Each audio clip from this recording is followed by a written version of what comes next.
Hello, my name is Michael Emery. This video is designed to accompany the Healing the Inner Child mobile phone app. Now, of course, I sincerely believe that all of my programs address serious challenges and opportunities. But when asked, I believe that the Healing the Inner Child program is one of the most powerful places to begin. What is the inner child? Carl Jung first referred to the divine child or the inner child as the part of us that is innocent and childlike in its purpose. This innocent child is also symbolic of the connection that we all share to the transpersonal, the source, or to God. For this reason, there is such strong symbology around the infant Christ, who is both innocent and powerful.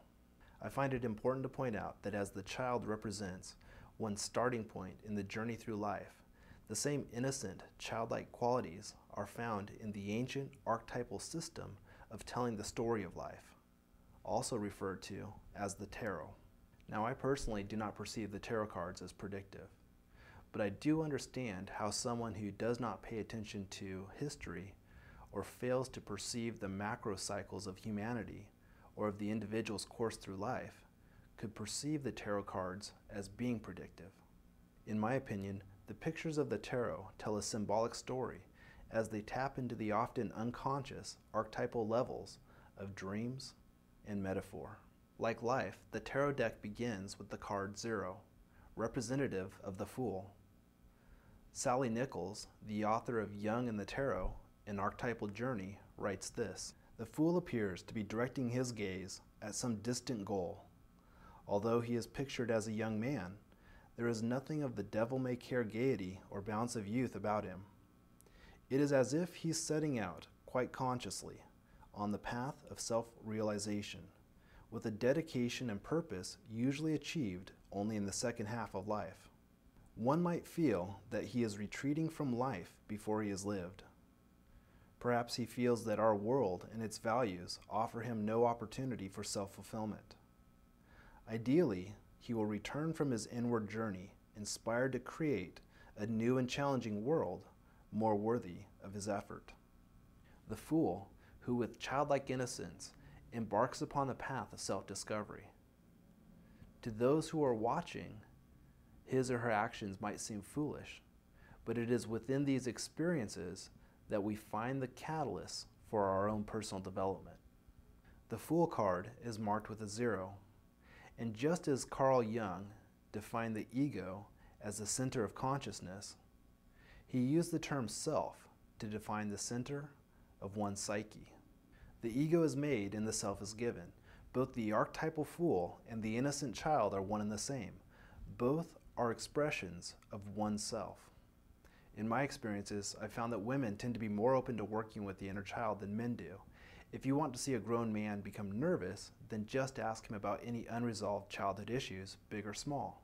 You'll find that most men don't want to go there. It could be that men experience an increased sense of vulnerability around this topic because in the West, most men have not experienced the transitional ritual delineating the space between boyhood and manhood.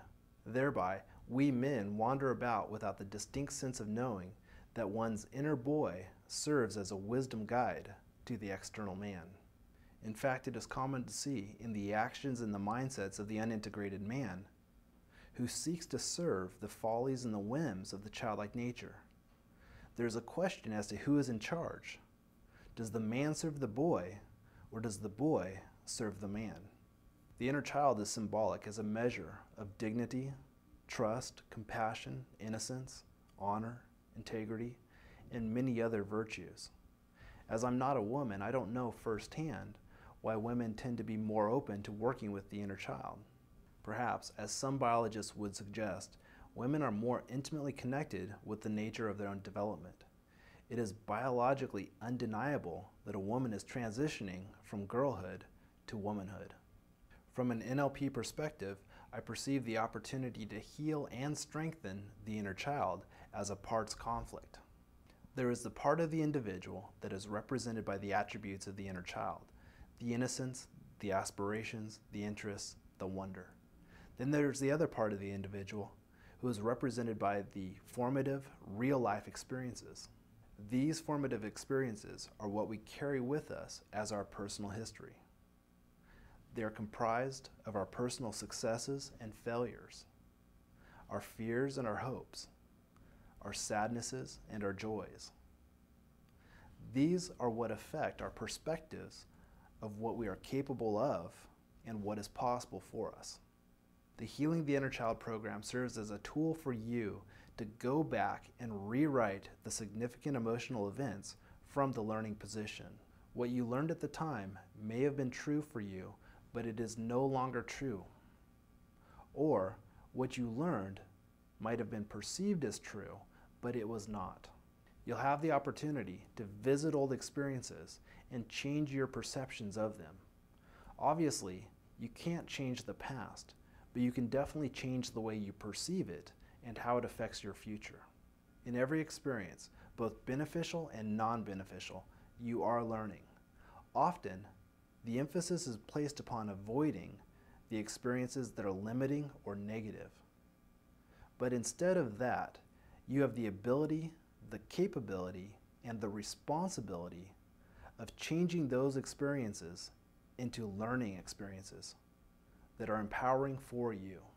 Your personal history is like a gold mine for you.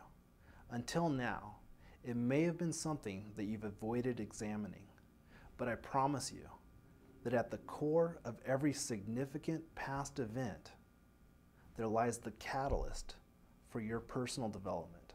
Carl Jung once wrote, "What you resist persists." I don't believe that you need someone to analyze your past for you. Become your own historian. Know yourself and face your fears, accepting that they are only the gatekeepers on the pathway to your desires. Learn to trust and respect your inner child, because if you don't do this, you can't expect anyone else to do this, can you? And as you choose to do this now, understand that you are creating your future. Be amazing.